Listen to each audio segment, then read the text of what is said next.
여러분 안녕하십니까? 디자인과 창의적 발상 2주차 두 번째 시간입니다. 오늘은 오늘 할 것은 창의성의 요소를 설명을 드리도록 하겠습니다. 어, 이번 시간에도 역시 장조영 교수님께서 저와 함께 진행하도록 하겠습니다. 먼저 안녕하십니까. 수업 목표를 말씀드리면은 창의성의 논의의 역사에서 중요하게 시작점을 제시했던 길포드의 창의성 6가지 요소에 대해서 설명할 수가 있다. 두 번째, 창의적 발상을 위한 태도와 장애 요인에 대해서 설명할 수가 있다. 세 번째, 생각을 틀을 벗어나기 위한, 중요하죠. 여기 생각의 틀을 벗어나기 위한 사고 훈련과 함께 이러한 사고 과정을 설명할 수가 있다. 아마 여러분께서 보시면 세 번째가 흥미진진하실 것입니다. 그렇다면 지난 시간 좀 다소 길었죠. 예, 양이 많기 때문에 그렇습니다. 그래서 지난 시간에 대해서 간단히 장조영 교수님께서 리뷰를 해 주시겠습니다. 네. 아유, 뭐, 이렇게 우리 교정 모습이 아름답네요. 아우, 우리 교정 진짜 아름답죠. 예, 이렇게 봄에 벚꽃이 피면 이렇게 아름다운 모습, 그게 화사한 것 같아요. 예, 참 4월의 모습은 진짜 아름답고 좋습니다. 네. 우리가 저번 시간에 배운 거 한번 간단하게 말씀을 드리면, 디자인 사고의 특징 5가지 사고에 대해서 말씀드렸습니다. 예, 그래서 디자인 사고는 굉장히 특이한, 굉장히 여러 가지 사고적인 특징을 가지고 있는데 여러분들도 한번 다 경험을 해보실 것입니다. 그리고 창의성 개념이 역사적으로 어떻게 변화해 왔는지, 그리고 이제 천재 개인과 집단 창의는 디자인과 어떻게 관련되는지 간단하게 한번 알아봤습니다. 여러분들 한번 체크해 보시기 바랍니다. 중요한 내용들입니다. 네. 여러분. 자, 제가 말씀드렸던 창의성의 개념, 길포드의 정의를 보시면은 창의성이란 새롭고 신기한 것을 낳는 힘이라고 하는 겁니다. 그래서 새로운 사고를 생산해내는 것, 이게 창의성이고, 그다음 모든 사람이 공유하는 것이라고 하는 거죠. 우리 수업의 기본적인 틀이죠. 그리고 수렴적 사고와 확산적 사고, 앞 시간에 살펴봤죠. 수렴적 사고와 확산적 사고, 그 다음에 특정한 문제에 대한 새로운 생각. 그래서 창의적 사고는 유창성, 융통성, 독창성, 정교성, 민감성, 재정의 및 재구성력으로 보았다. 그런데 이게 창의적 사고의 5가지 요소입니다. 그래서 이 5가지의 요소들은 각각의 특징을 갖고 있죠. 이 5가지 요소에서 보면은 제일 먼저 민감성이 나옵니다. 민감성이라고 하는 것은 주변 환경에서 문제를 지각하는 능력을 말합니다. 그래서 나는 언제나 새로운 것을 추구한다. 근데 여기서 중요한 것은 호기심, 감성과 호기심, 그리고 문제의식을 갖고 있어야 됩니다. 그래서 항상 현재에 만족하지 않고 새로운 것을 추구하는 것. 이것이 민감성이라고 그렇게 얘기를 합니다. 그렇게 민감성이 있기 위해서는 주변 환경에서 다양한 정보에 대해서 민감해야 됩니다. 인간에게 가장 예민한 감각인 후각도 익숙해지면은 그냥 기능을 하지 못합니다. 그래서 이 다양한 정보 그리고 환경에 대해서 탐색하고 그리고 일상생활에 접할 수 있는 문제나 주위 환경에 대해서 세심한 관심을 가져야 됩니다. 그리고 의문을 품어야 되는 거죠. 의문을 갖다가 품어서 그것을 새롭게 해석하려고 하는 자세, 기본적인 자세가 민감성이라고 이렇게 얘기를 하는 겁니다. 유창성에 관해서는 우리 장 교수님께서 간단히 설명해 주실 겁니다. 네. 그 방금 저기 서마인 교수님이 그 5가지라고 하셨는데 제가 정정해 드릴게요. 지금 저희가 설명해 드리는 거는 길포드가 말한 창의성의 그 구성 요소를 6가지를 지금 저희가 설명하고 있습니다. 하나 빼먹었어요. 예, 잘못 말씀해 주신 것 같아서 정정해 드리고요. 그래서 이제 길포드는 그 미국의 유명한 그 심리학자인데 그 창의력 발현에 영향을 미치는 인지적 요인을 6가지로 이제 분류를 해서 첫 번째 말씀 이제 민감성, 감수성에 대해서 설명해 주셨고요. 두 번째로 이제 중요한 것이 유창성이라는 얘기를 했어요. 유창성은 뭐냐면 많은 양의 아이디어를 산출하는 능력을 말합니다. 그래서 나는 많은 아이디어를 낼 수 있는가?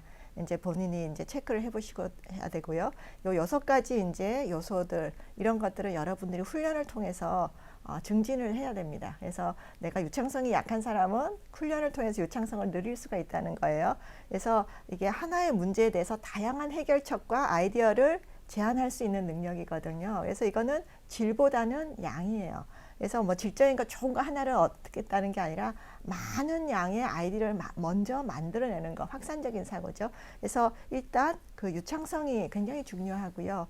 그래서 어떤 예를 들어서 그 이제 하나의 문제에 대해서 뭐 예를 들어서 저희가 펜을 가지고 있는데요. 교수님 이 펜 하나로 할 수 있는 것들이 어떤 게 있을까요?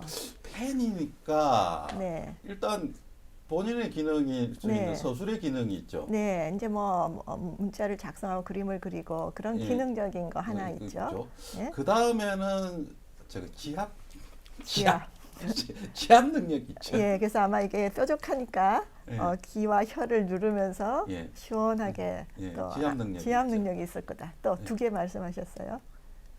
그럼 생각이 안 나는데요. 교수님 유창성이 이거의 기능을 얘기하고 할 때 2개밖에 얘기 못하는 거는 유창성이 아주 낮은 거죠. 그러지 마세요. 그래서 굉장히 이제 다양한 새롭게 이제 이거를 펜으로만 보지 말고 다양하게 한번 생각을 해봐서 어떤 역할로도 쓸 수 있을까? 응용할 수 있을까 생각을 해볼 수 있겠죠, 그죠? 그래서 뭐 여자들이 이제 머리가 긴 사람들은 이렇게 비녀로도 이렇게 꽂는 사람도 있고요. 그리고 교수님이 졸고 있으면 콕콕 찔러서 깨우는 용도로 할 수 그건 있고요. 고문이에요. 고문 도구예요. 그리고 등이 가려울 때는 긁을 수도 있고요. 뭐 그림. 굉장히 다양한 기능으로 끝도 없이 계속 아이디어를 많이 내는 게 유창성이에요. 그래서 가끔씩 굉장히 창의적인 회사에서는 입사 면접을 볼 때 그런 질문을 한다고 해요. 이거 하나로, 클립 하나로, 벽돌 하나로 여러분들이 할 수 있는 게 무엇이 있을까요? 이렇게 질문을 했을 때 교수님처럼 하나나 2개 딱 말하고 잘 기억이 안 나는데요. 이렇게 하는 사람이랑 계속 아이디어를 많이 내는 사람이랑 누가 그 창의성이 높다고 생각하세요? 많이 내야죠. 네, 그렇죠. 그래서 이제 여러분들이 유창성 굉장히 중요합니다. 창의성의 요소에서. 그래서 다양한 아이디어를 많이 낼 수 있는 능력입니다. 그래서 여러분들이 저 같은 사람이 되시면 안 되고 저희들 디자인과 창의적 발상 수업을 들으면 당연하게 유창성이 많은 학생이 됩니다. 여러분들. 그 다음에 이제 유연선에 대해서는 선생님이 설명해 주십시오. 자, 유연성이라고 하는 것은 다양한 범주의 아이디어를 산출하는 능력인데 이러다 보니까 관심이 굉장히 많아요. 주변의 문제에도 관심이 많고 이러다 보니까 엉뚱한 사람이라고 주변에서 보여지기도 해요. 아니 그거 왜? 그렇게 해야 돼? 그건 뭐 때문에? 이러는데 이 사람은 고정적인 관점이나 시각, 사고방식 자체를 갖다가 넘어서려고 하는 거죠. 그러다 보니까 엉뚱하고 이상한 사람이라고 이렇게 하는데 거기에서 새로운 아이디어와 해결책을 만들어냅니다. 이렇기 때문에 시간적으로 과거, 현재, 미래를 뛰어넘고 다양한 각도로 현상을 바라보는 능력이죠. 그러다 보니까 하나의 문제, 저걸 저렇게 쓰면 좋겠네. 아까 장주영 교수님이 펜이 머리를 고정하는 기능이라든지 이런 다양한 기능을 한다는 거 저는 생각을 못했는데 아마 제가 머리가 짧아가 그런 것 같아요. 머리가 짧으니까 이게 머리 끼는 것을 생각을 못했죠. 그래서 이런 것을 고정적인 기존의 사고의 틀을 벗어난 자유로운 영혼, 그리고 유연한 사고를 갖다가 요구하는 것이 유연성이라고 설명할 수가 있습니다. 그 다음에 독창성, 오리지널리티. 이거 제가 제일 좋아하는데 디자인에서도 상당히 문제되는 거죠. 네, 참 중요하죠. 그래서 참신하고 독특한 아이디어를 산출하는 능력인데요. 나는 독특한 사람인가? 이제 이런 질문을 이제 스스로 해보시고요. 기존의 사고에서 탈피해서 희귀하고 참신하고 독특한 나만의 차별화된 아이디어를 만들어내야 되는 거예요. 그래서 이게 아마도 창의적 사고에서 궁극적인 목표라고 볼 수가 있어요. 가장 중요한 요소죠. 네, 그래서 사실 뭐 디자인에서 요즘은 뭐 짝퉁 문제도 많고 뭐 표절 또 어떤 그 뭐죠? 저작권 문제 이런 것들이 이제 심각한데요. 그 자기만의 어떤 독특한 이제 아이디어를 내고 디자인을 하는 게 굉장히 어려워요, 사실은. 그래서 세계 시장에 어떤 이제 디자인 제품을 가져갈 것인가. 그래서 우리가 그동안은 막 이제 해외에 좋은 멋있는 디자인을 조금 카피도 하고 변형을 시켜서 뭐 이제 디자인을 하기도 했는데 이제 그렇게 하면 안 되죠. 그렇죠. 네. 우리도 이제 선진국이에요. 예, 그래서 이제 우리가 우리만의 어떤 독창적인 아이디어를 가지고 가야 되죠. 했을 때 어떤 것이 우리의 독창성일 건가 이런 고민을 해봐야 된다는 거죠. 그래서 세계 시장에 나갔을 때는 아마도 한국적인 거를 들고 나가면 세계에서 독창성을 발휘할 수가 있겠죠. 그리고 또 우리 지역의 부산의 정체성을 가지고 나갔을 때도 독창성일 수도 있고, 작게는 나 자신의 개인의 아이덴티티를 제대로 표현했을 때 나만의 독창성을 표현할 수도 있는 거예요. 그래서 여러분들이 나만의 독창적인 어떤 무기를 가지고 이제 세상에 나가시면 좋을 것 같아서, 그게 이제 우리가 말하는 only one, the only one의 가치거든요. 그래서 우리 학교에서는 나만의 독창성, 나만의 끼, 나만의 개성을 찾아가는 그런 훈련을 강조하고 있습니다. 깊은 숨은 뜻이 있습니다. 네. 그렇게 보니 그런 관점에서 본다면은 대한민국에서 최초로 오스카상을 받았던, 그것도 4개씩이나 받았던 봉준호 감독의 기생충의 영화, 그 인터뷰에 보니까 봉준호 감독이 가장 개인적인 것이 가장 세계적인 것이다. 그렇죠. 이렇게 얘기를 했고. 네. 그래서 나만의 오리지널리티를 가지는 것 굉장히 중요하다고 생각하고요. 이거를 우리가 의식적으로 노력하는 데서 아이디어가 나올 수가 있습니다. 예. 그 다음에 정교성입니다. 정교성이라고 하는 것은 제가 설명을 드리겠습니다. 이 다듬어지지 않은 기존의 아이디어를 보다 세밀하고 치밀한 것을 발전시키는 능력입니다. 근데 여러분들이 창의성을 얘기를 하면은 그것을 표현하는 능력으로서의 기술, 즉 표현 능력, 스킬을 갖다가 무시하시는 분이 혹 계실지도 모르겠는데, 그 표현 능력은 대단히 중요합니다. 왜? 창의성은 생각입니다. 그 생각을 드러내고 전달하려면 형태를 만들어야 되고, 그 형태에서 제품이 나와야 됩니다. 디자인은 제품이 나올 때 그 형태를 나오는데 그리거나 우리 시각적 사고를 표현을 하는 게 그려야 되고, 컴퓨터를 돌려서 프로그래밍으로서 그래픽을 해야 됩니다.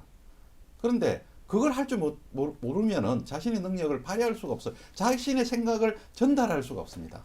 그래서 기술이라고 하는 것은 대단히 중요한 겁니다.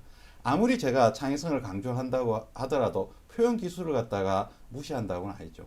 그래서 이미 켄 로빈슨이 얘기했다시피 창의성이라고 것을 발현할 때 가장 중요한 것은 표현 매체를 갖는 것이라고. 자기만의 표현 매체. 어떤 사람은 노래를 잘 불러서, 어떤 사람은 몸으로서 뭐 달리기를 잘한다. 제 친구 이 뭐 오래된 친구 학창 시절을 다 보냈는데 빠릅니다. 근데 여전히 빠르더라고요. 그 친구는 계속 그런 쪽으로 하고, 그 다음에 어떤 친구는 테니스, 자기가 좋아하는 것, 자기가 가장 잘할 수 있는 것. 여러분들도 각자가 갖고 있는 자신의 능력, 그리고 표현 매체가 있겠죠. 그걸 집중해서 하는 그 표현 능력을 갖춰야 됩니다. 그리고 그것을 드러내기 위해서는 의욕, 집중, 즉 몰입이라고 하는 집중, 그리고 끈기가 있어야 됩니다. 어떤 아이디어가 제품화되기 위해서는 많은 시행착오의 과정을 거칩니다. 한 번 실패했다고 난 아닌가 봐 이렇게 얘기해서는 안 돼요. 의지를 갖고 계속 타협하지 않고 계속 자기의 뜻을 갈 때 독창적인 그런 제품을 만들어낼 수가 있는 거죠. 그래서 강력한 집중력, 끈기, 그것을 갖춰야 되고, 그것을 표현할 수 있는, 자신의 생각을 표현할 수 있는 기술이 있어야 됩니다. 그 다음에 재구성력에 대해서 장명 교수님. 네, 마지막으로 재구성력인데요. 리오거나이제이션이에요. 그래서 기존의 일반적인 생각이나 산물을 다른 목적이나 관점에서 재구성하고 재정의해보는 그런 능력입니다. 그래서 내가 다양한 사고를 하는가, 이제 그런 것들을 이제 평가를 해볼 수가 있겠는데요. 그래서 다시 보고 다른 면을 본다는 의미입니다. 그래서 여러 가지 관점에서 이제 받아들여 보고요, 공감해 보고, 또 사물의 본질을 생각해 보고, 있는 그대로 관찰도 해 보고, 그래서 사람들이 못 보고 넘어가는 곳을 또 찾아내기도 하고, 그래서 기존의 어떤 일반적인 생각이 아니고 새롭게 한번 재구성해 보고, 이제 재배열해 보고, 재정의해 보고, 뭐 이런 것들이 재구성력입니다. 그래서 이것도 굉장히 창의적인 역량 중에 중요한 것이라고 볼 수가 있습니다. 그렇죠. 그래서 길포드가 이렇게 6가지의 구성 요소로 나누었습니다. 근데 여러분들 중요하게 생각해야 될 것은 저 하나하나가 여기 있죠? 요 하나하나가 서로가 떨어져 있는 것이 아니라는 겁니다. 이 하나하나가 전부 다 하나의 메커니즘, 하나의 시스템으로 묶여서 드러나는 거죠. 이제 그것을 갖다가 조금 더 세분화하니까 민감성, 유창성, 유연성, 독창성, 정교성, 재정의의 능력 이렇게 나눌 뿐이죠. 그게 창의성이라고 하는 겁니다. 그래서 뭐 요 6가지가 여러분들이 다 훈련을 통해서 증진되고 역량을 키울 수 있다는 것도 굉장히 중요한 포인트인 것 같아요. 그게 저희들 디자인과 창의적 발상의 교재인 창의력과 디자인 사고에서 서문에 나와 있지 않습니까? 네, 네, 네. 이 과정을 밟고 가면은 그것이 할 거다. 그러한 실습을 할 수 있는 시스템으로 저희들이 교재를 만든 거 아닙니까? 네, 네. 훈련을 통해서 여러분들이 많이 그런 역량이 증진이 됐으면 좋겠습니다. 그리고 여러분한테 부탁을 하는 거는 내적 동기가 없다고 내하고 내 전공하고 무슨 상관이 있냐고 울지 마세요. 나중에 여러분한테 창의성이 필요로 하는 단계가 옵니다. 여러분들이 사회에 나가서 가다 보면은 창의성이 표현할 때가 옵니다. 그때 능력을 발휘하세요. 그 다음에 창의성에 관한 오해, 지난 시간에도 잠시 얘기했지만은 창의성은 타고난 재능이므로 학습으로 향상시킬 수 없다? 아닙니다. 있습니다. 연습을 통해서 창의적인 도구와 방법을 통해서 향상시킬 수 있습니다. 그 다음에 창의성은 반항자나 상식으로부터 벗어나야 된다. 이거 아닙니다. 문제 해결과 찬성과 반대는 무관한 겁니다. 그 다음에 자뇌보다 우뇌를 발전시켜야 된다. 우뇌가 감성적이고 창의력을 발휘하는데 많은 역할을 하는 것은 사실입니다. 그렇지만 둘 다 필요하다. 그리고 창의성은 예술가나 전문가들의 전유물이다? 여러분 어떻게 생각하십니까? 전유물입니까? 하나, 둘, 셋.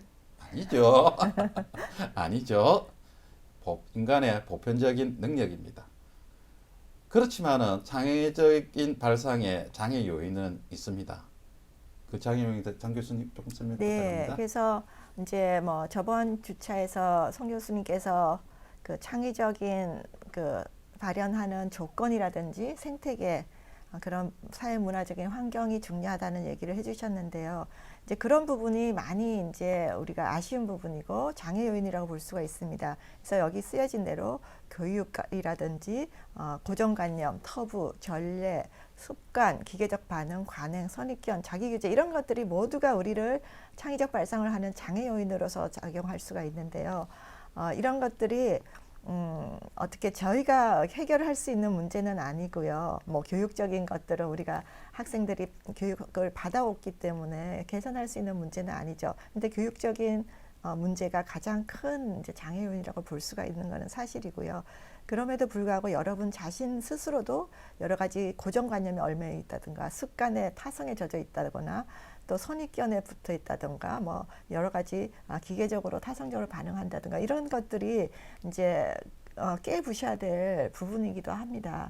그리고 사실은 우리가 사람들이 어린 아이들은 굉장히 창의적이죠. 그 스스로 몫이 표현을 잘하죠. 근데 어느 순간부터 학교 교육이 들어가면서부터 여러분들이 창의성이 점점점 줄어든다고 볼 수가 있는데요. 그런 부분이 이제 굉장히 아쉬운 부분이죠. 근데 이제 선생님들의 평가라든지 또 동료 친구들의 평가 그런 것들이 이제 자신을 불안하게 만들고 두렵게 만들고 자기가 자신 있게 표현하고자 하는 것을 막는 요소들이 되면서 그것이 쌓이면서 이제 창의성이 점점 줄어드는 거라고 볼 수가 있습니다. 그래서 이제 우리 수업 안에서만큼은 그런 환경을 만들자는 거죠. 그래서 비판을 자제하고 어떤 해답이든지 어떤 의견이든지 간에 유효하다. 이제 그런 오픈된 마인드를 모두가 가져주시는 게 모두가 그 두려움을 극복하고 창의적인 잠재적인 창의적을 꺼낼 수 있는 방법이라고 저는 생각을 하거든요. 그렇다면은 그걸 인정하는 창의적인 생태계와 함께 자신감도 필요하네요. 그렇죠. 그렇다면은 예를 들어서 한번 좀 설명해 주시겠습니까? 예, 그래서 이제 뭐 자유로운 사고도 필요하고요. 근데 이제 또 중요한 거는 우리가 질문을 잘 만드는 게 참 중요합니다. 문제를 잘 정의하는 거가 굉장히 중요하다는 거죠. 그래서 어떤 질문을 하느냐에 따라서 창의적인 답이 나올 수도 있고 창의적인 공간이 하나도 없는 질문이 있을 수가 있거든요. 그래요? 네, 그 예가 이제 이런 거죠. 예. 5 플러스 5는 무엇입니까? 하면은 자, 압니다. 네. 10입니다. 네. 그래서 정답이 딱 하나 정해져 있어요. 이거는 10이라는 정답은 하나의 해답을 가지고 있죠. 그래서 이 하나의 해답을 찾기 위한 여러분 훈련이 12년 동안 했어요. 그래서 수능을 치기 위해서 하나의 정답을 찾기 위해서 여러분이 이런 훈련을 오랫동안 했어요. 근데 이 질문 자체는 창의성을 들어갈 공간이 하나도 없는 별로 좋지 않은 질문이에요. 그래서 질문을 이런 식으로 계속하면 창의성 있는 대답은 나오기가 어렵다는 거죠. 근데 예를 들어서 질문을 바꿔서 제가 교수님한테 그러면 뭐 더하기 뭐는 10이 되지요? 하고 물어봤을 때 정답은 뭐죠? 3 더하기 7. 네, 그게 하나밖에 없나요? 2 더하기 8. 네, 또 어떤 게 9 있나요? 더하기 1. 굉장히 많이 하시네요. 저 잘합니다. 몇 개가 있나요? 그건 좀 몰라요. 네. 많아요. 무한대죠. 그죠? 네. 그래서 수많은 해답이 있다는 거예요. 그랬을 때 질문을 어떻게 하느냐에 따라서 문제를 어떻게 내느냐, 문제를 어떻게 정의하느냐에 따라서 굉장히 창의성이 들어가는 공간을 많이 주는 질문이 있다는 거예요. 그래서 이제는 앞으로는 여러분들이 질문을 잘해야 되고 문제를 잘 정의해야 되고 이제 그런 식의 사고를 전환을 해야 되고요. 우리 수업 시간에는 그런 식의 훈련을 이제 해야 된다는 거예요. 또 다른 예를 한번 들어보시죠. 예, 예를 들어서 이제 수학 문제는 뭐 이렇다 치고 예를 들어서 교수님도 이제 대학교 신입생 시절이 있었죠. 당연히 있었죠. 그럼 대학교 신입생 때 뭐 여자친구 있으셨어요? 쫓아다니는 여자친구는 짝사랑한 여자친구는 있었습니다. 네. 그럼 만약에 교수님이 짝사랑하던 여자친구가 있는데 이제 오늘이 여자친구의 생일이에요. 예. 그럼 무엇을 선물해 주시겠어요? 당연히 꽃. 꽃. 예. 여자친구 선물 이꼴 꽃. 심플. 심플. 굉장히 심플한 대답입니다. 그죠? 창의성이 전혀 창의적이지 않죠. 굉장히 식상해요. 그죠? 심플이지 않습니까? 네. 그래서 이런 질문도 선물을 뭐 할 거야? 이런 질문은 창의성이 들어갈 공간이 별로 없는 질문이에요. 근데 예를 들어서 내일이 친구 생일이에요. 그러면 어떻게 하면 여자친구를 행복하게 해줄 수 있을까요? 이렇게 제가 질문을 했어요. 그러면은 그 여자친구가 좋아하는 것이 무엇인지를 봐야 되고 어떨 때 좋아하는지. 건가. 근데 이제 대부분 제가 과거를 본다면은 영화를 좋아했던 것 같아요. 그 여자친구가 근데 영화도 여러 장르가 있으니까 그 장르가 그 시기에 딱 맞는 장르를 찾아다녔던 것 같아요. 그렇죠. 예. 예. 그래서 선물을 뭐 할 거야 했을 때는 선물만 생각하게 되지만 어떻게 하면 이 사람을 행복하게 해줄까요? 하고 질문을 했을 때는 그 유저를 공감을 하면서 이 사람이 좋아할 순간 굉장히 다양한 사고를 하고 그렇죠. 아이디어를 낸다는 거죠. 그렇죠. 그랬을 때 굉장히 창의적인 아이디어가 나올 수 있다는 거죠. 그래서 질문을 어떻게 하는가, 문제를 어떻게 정의하는가가 굉장히 중요해요. 선물이 중요한 게 아니고 목적은 이 사람을 행복하게 해주는 게 목적이라는 거예요. 그래서 질문을 이제 다르게 해야 된다. 이제 그 부분이 중요하죠. 예, 여러분 창의성 쉽죠? 그죠? 쉽죠? 즉 질문의 생각의 관점을 바꾸면은 창의성이 보입니다. 아울러서 그러한 창의성에서는 자신감도 필요할 것 같은데요. 네. 그래서 이거는 이제 데이비드 켈리라는 그 아이디어 저번 주에 얘기했죠. 굉장히 창의적인 디자인 회사인데 실리콘밸리에 있죠. 그래서 이 데이비드 켈리랑 톰 켈리가 이제 그 아이디어라는 회사를 창업을 했고요. 데이비드 켈리는 지금 그 스탠포드 디스쿨의 교수님이기도 한데 이분의 책 이름이 크리에이티브 컨피던스예요. 예, 한국말로 번역한다면 창조적인 자신감이라는 거죠. 한국말로 번역이 되어 있는데 유쾌한 크리에이티브. 여러분들 한번 읽어보시기 바랍니다. 여기 보면 이제 창조적인 자신감에서부터 이제 시작해야 된다. 창의력을 키우려면 그런 말을 했는데요. 보시다시피 이런 문제는 명확한 해답이 없다는 거죠. 그렇죠. 그러니까 누구든지 아이디어를 내서 좋은 해답을 제시를 할 수가 있다는 거예요. 그래서 나도 창의력을 개발할 수 있고 나도 창조적인 어떤 자신감을 가지고 그런 믿음을 가지고 시작을 할 때 우리는 창의적일 수 있다는 거예요. 거기가 시초가 된다는 거예요. 그래서 여러분이 이 수업을 통해서 창조적인 자신감을 가지고 나도 창의적일 수 있다는 믿음, 거기서부터 시작하는 게 저도 굉장히 중요하다고 생각합니다. 예, 그리고 질문을 관점을 바꾸는 거예요. 네. 여기는 저희들 대학에서 지향하는 창의적 발상 수업에 지향하는 교실의 풍경인 것 같아요. 그런데 모든 교실이 전부 다 이렇게 조금 인원수가 적으면 좋은데 인원수가 많고 그 다음에 공용으로 써야 하는 공간이겠지만 그럼에도 불구하고 디자인과 창의적 발상 수업은 학습 공간은 자유로운 분위기를 지향하고 있죠. 그렇죠. 저희가 추구하는 방향이기도 합니다. 저 왼쪽에 안경 벗고 있는 분은 어디서 많이 본 분인데요. 네, 저분은 뭐 세계적으로 유명한 이태리 그 실내 건축가, 인테리어 디자이너이신 그 이꼬 밀레오레라는 분인데 저희 디자인 대학의 석자 교수님이세요. 예. 그래서 뭐 저희 학교에 정기적으로 오셔서 학생들에게 창의적인 디자인 교육을 해주시고 또 학생들을 또 이태리에 데리고 가서 워크숍도 하고 인턴도 해주는 그런 분입니다. 그래서 최근에 동서대학교 디자인에서는 이탈리안 감성이 살짝 보이는군요. 그런가요? 디자인 뭐 동서대학교는 글로벌 캠퍼스죠.